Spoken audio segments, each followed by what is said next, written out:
Chapter 18. I'm starving, grumbled Tam. Late the next night, back in their alleys, the three of them sat on a high brick wall together thinking about food. My belly's shrinking. I can feel it. Me too, said Varjak. That mouse was good, but it was only a mouse.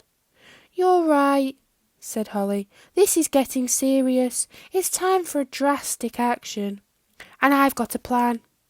She looked Varjak up and down.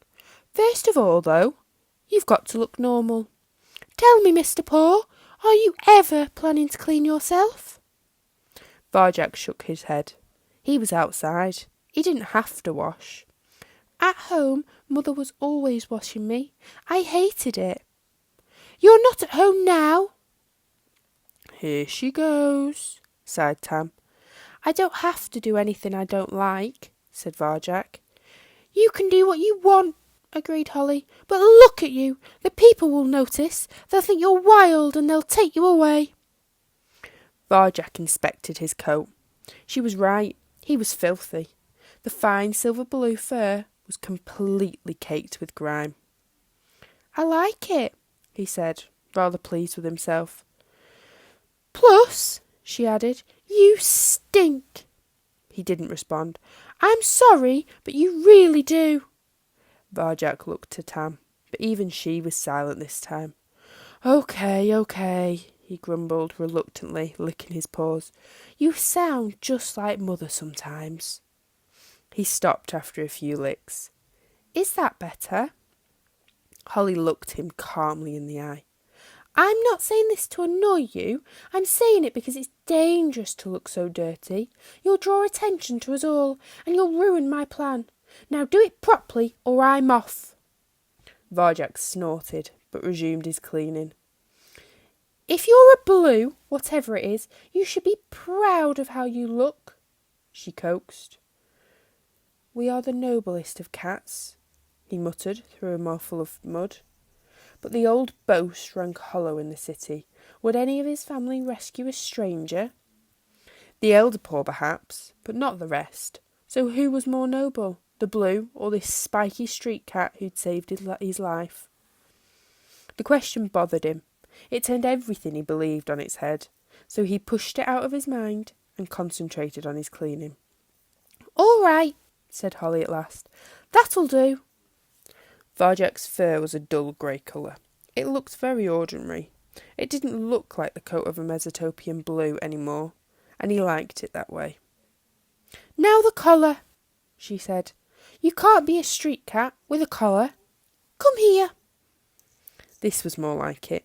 He'd always hated that thing around his neck. Holly gnawed at the collar. He was vulnerable, balanced on top of a wall, with her sharp teeth just a bite away from his throat. But he trusted Holly.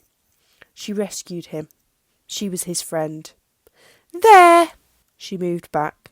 Varjak wiggled his shoulders, and the hated collar fluttered down. It fell through the bars of a metal grill, and disappeared into the sewers beneath the city. Now he was just another street cat with no ties, no family, and no home. Good, said Holly. You're one of us. If we run into them, that's what you say. Run into who?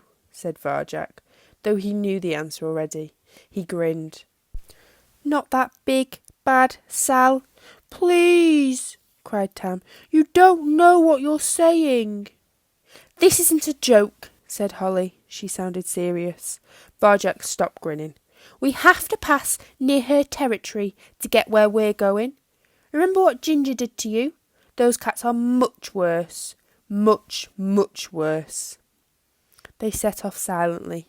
Even in their own thoughts, Holly led them through the back streets, always taking the ways that were quiet and hidden. But the light and noise grew stronger. The further they went, the rumbling of the city was louder, harsher. Soon they couldn't avoid the dirty orange glare of street lights. They were in the open now, coming up to a crossroads. Holly's fur prickled up fast. Hide! She hissed. They pressed themselves back into the alley. just in time to see a column of cats patrolling the other side of the crossroads. Varjak's insides knotted as he saw them, and his cheek burned where Ginger had lashed him. Holly was right. They were much worse than the cats who'd nearly killed him. There were 7 of them. They swaggered and strutted on the sidewalk as if they owned the whole world. Other cats got out of their way, scurrying aside as they approached. At the head of the column was a brawny Tom with stripy fur. Varjak caught a glimpse of his face. It was covered in scars. "That's Razor," whispered Tam. "One of her enemies." 3 of them crouched silently in their hiding place, watching, waiting until the patrol had passed. "Okay," said Holly at last. "It's clear now. Let's move before they come back." "This crossroad is the boundary," Tam told Varjak as they left the safety of the alley. "Don't ever cross it." "I won't," he said. There was no shadowy alleys where Holly took them. Instead, they were tall, white buildings arranged in a square. In its centre was a water fountain and a huge stone column pointing up at the sky. Around the column's base there were 4 statues, 1 at each corner. They were statues of lions made of gleaming bronze. They were giants. Each paw was the size of a man. They had shaggy wild manes around their heads, proud, free, fearless faces. They were so powerful, so magnificent, and so sure of themselves.